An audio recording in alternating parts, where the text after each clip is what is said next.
if God has put something on your heart, he has given you a burden about a certain situation, and you feel like you need to do something about it, I want to encourage you not to turn away from that, because that moment and opportunity can be the very thing that will bring what God is trying to do in whatever that situation is to the light, right?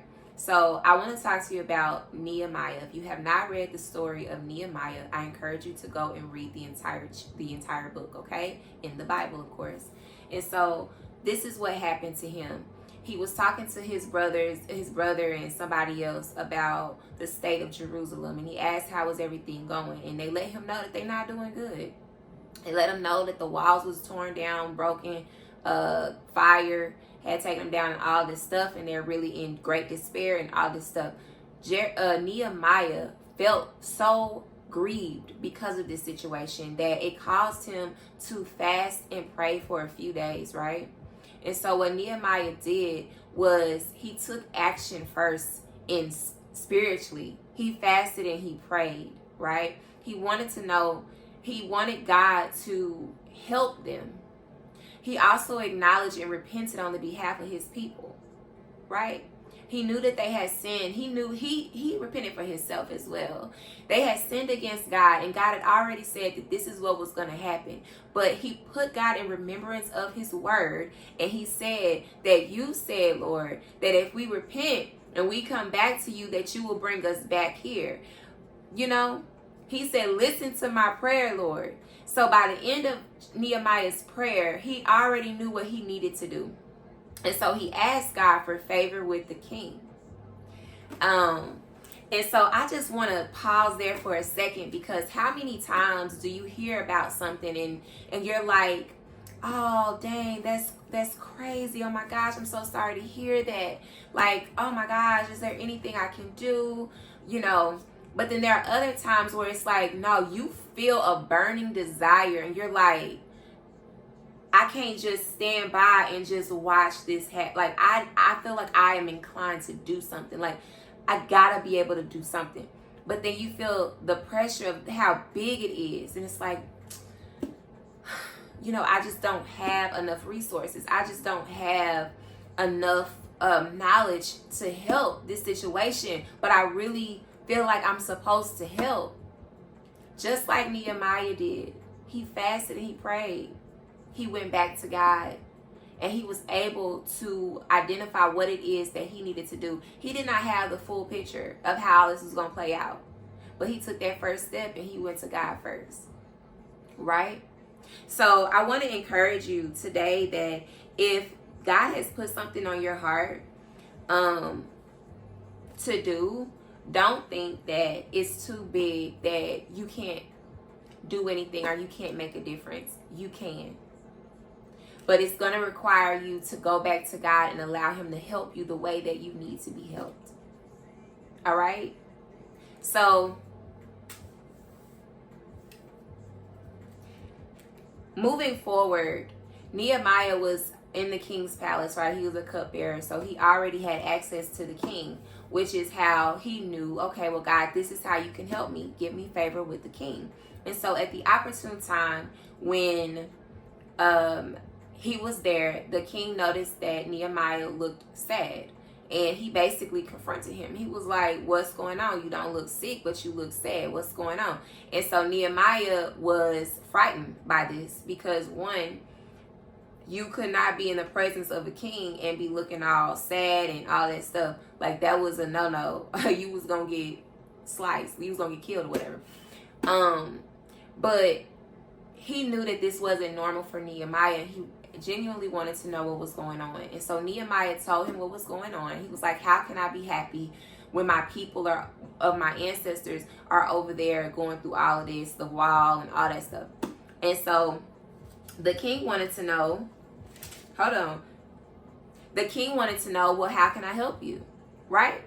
And so at that time, Nehemiah could have done a number of things. But what he did first was that he prayed to God. See, he didn't have to get on his knees and do all of that. He just simply said a quick prayer like, God, even in the moment while he is facing the king and he's having to take a deep breath. And see, he did not fold under pressure. He's like, okay, here's the opportunity. no matter how big it is and how scary it could have been to Nehemiah, he went forth and he asked him to send him to go and rebuild the wall of Judah. Right? And then the king had some follow-up questions. He wanted to know how long he was going to be gone, right? And so Nehemiah told him, the king approved of it. But here's the kicker. Nehemiah not only asked, told him what the problem was, and told him how he could help him. He also let him know what he needed. See, oftentimes, when somebody asks us, like, what we need, how can they help? Like, how can I help you? We don't want to tell them how they can help. And sometimes you may not even know how they can help, right?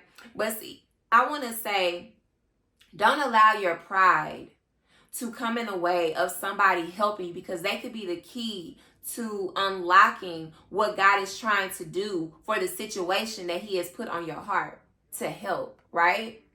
So Nehemiah, reading this chapter, it seems like he was already well prepared to approach the king and say what he needed to say. He had already kind of assessed what it was that he needed in the first place, because when he got in this conversation, he not only asked, could he go and rebuild this wall, and this is how long it's going to probably take. He also asked for supplies.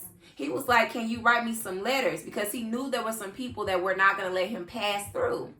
Nehemiah was ready, okay? And so I want to encourage you that if you feel that God is calling you to do something and it seems so big and he gives you the opportunity, he tells you, okay, I'm going to send you, I want you to talk to this particular organization or person. You may be nervous out of your mind, but guess what? When the opportunity comes, you need to be ready. And don't water it down. Don't try to be all modest and stuff. Like, oh, I just need a little. No, tell them everything. Like, listen, this is what I'm trying to do. Okay? This is what it's going to take, and this is what I need. You got to let people know, what do you need? What do you need? Because people can't bless you. People can't help you. They may have the means to help, but if you don't tell them how they can help, then they can't. So it's important to not allow yourself or your pride to get in the way of what needs to happen, because you don't want to ask or even assess what is needed to do whatever it is that God put on your heart to do. Like, that's it. That's what I wanted to share about Nehemiah's, the first part of Nehemiah's story is just, if God has called you to do a thing, don't be afraid and don't think that it's too big for you to be able to come in and make a difference in it, right? God has a plan. You got to trust him. You got to go to him first and ask for his advice. Nehemiah kept God in a loop every step of the way, from the time when he was in his private time, his personal time, from the time when he was standing before the king. He said a quick prayer to himself right before he even asked the king and let him know what it was that he could do to help him. And so I just want to encourage you today is, I want you to read the book of Nehemiah and be encouraged to go forth and do whatever God is calling you to do, because he has a plan and you just got to trust him. All right. That's all I got for you. Be blessed. Peace.